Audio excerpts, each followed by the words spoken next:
طبعا انا مش عايز اقول لكم ان صفحة 111 ديت صفحة مهمة جدا جدا.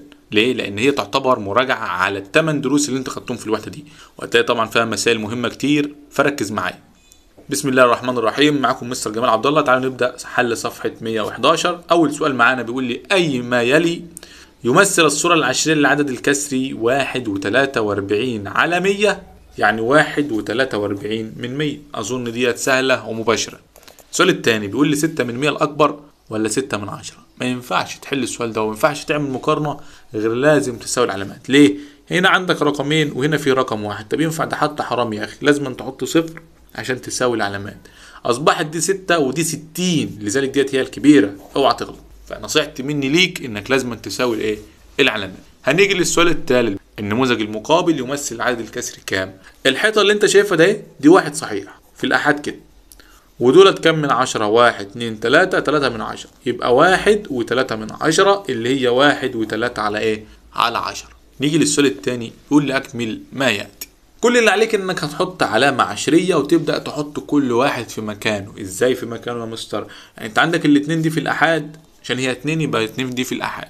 عندك ال4 من 10 يبقى ال4 مكانها هنا كده، والواحد من 100 يبقى الواحد من 100 مكانه هنا كده. وانا عايزك تحفظ مكان كل واحد، القيمة المكانية بتاعت كل واحد. طيب هنا بيقول لي الاتنين على 5 في صورة كسر 10. ده يعتبر أصعب سؤال ممكن يكون قبلك، فأنت لازم تحفظه. تحفظ إن الخمس 2 على 10، يبقى الخمسين 4 من 10، يبقى الاتنين على 5 ديت 4 من 10.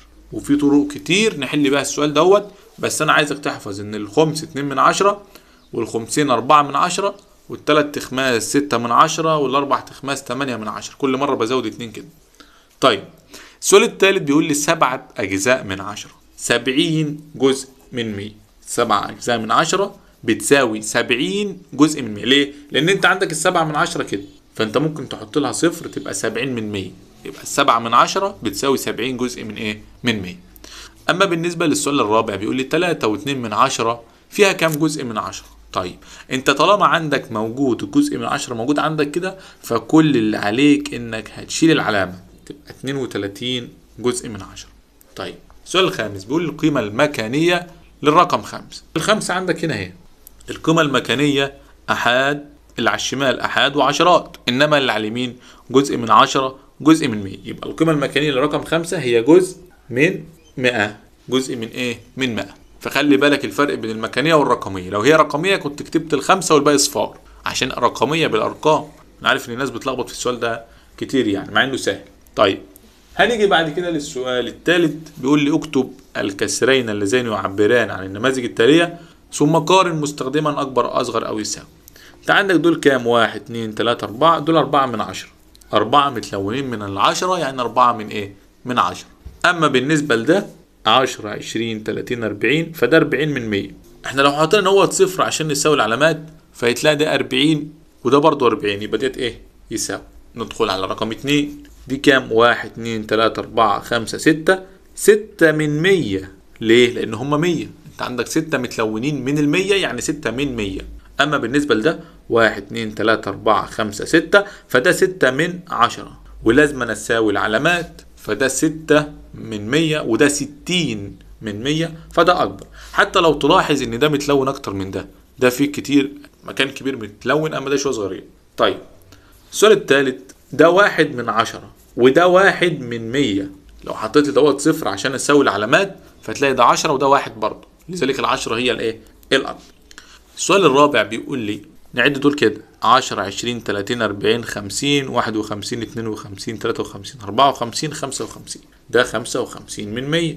أما ده 1 2 3 4 5، ده 5 من 10. ممكن أساوي العلامات أصبح 50، ولكن ده برضو 55 مازال هو الإيه؟ هو الكبير. طب نيجي للسؤال الخامس. 10 20 30 40 41 42 43، فده 3 وإيه؟ 43 من 100. أما بالنسبة لده 10 20 30 31 32 33 34، فده 34 من 100. طب طبعا معروف ان ال 43 هي الاكبر من ال 34، يبقى ال 43 هي الايه؟ هي الاكبر. اما بالنسبه للسؤال السادس، ادي 10 20، ده 20 من 100 وده 9 من 10. فانت لو سويت العلامات اصبح ده 90 وده 20. طبعا ال 90 هو الايه؟ هو الاكبر. نيجي للسؤال الرابع معانا والاخير. بيقول لي أجب عما يأتي. قطعة أرض على شكل مربع مساحتها 100، عندك قطعة أرض مساحتها كلها 100، اتزرع منها 73، يعني تقريبا 73 من 100. فوجد الكسر الاعتيادي الذي يعبر عن مساحة الأرض المزروعة، يعني 73 على 100 اللي هو برضه 73 من 100. يبقى المزروع 73 على 100 اللي هو 73 من 100. طيب بكده نكون حلينا صفحة 111. طبعا صفحة مهمة جدا جدا. ما تنسوش تعملوا لايك للفيديو واشتراك للقناة، لأن احنا هنكمل بقية كتاب الأضواء. طبعا مسائل كلها مهمة ونشرح ونسهل الأفكار عليكم. والسلام عليكم ورحمة الله وبركاته.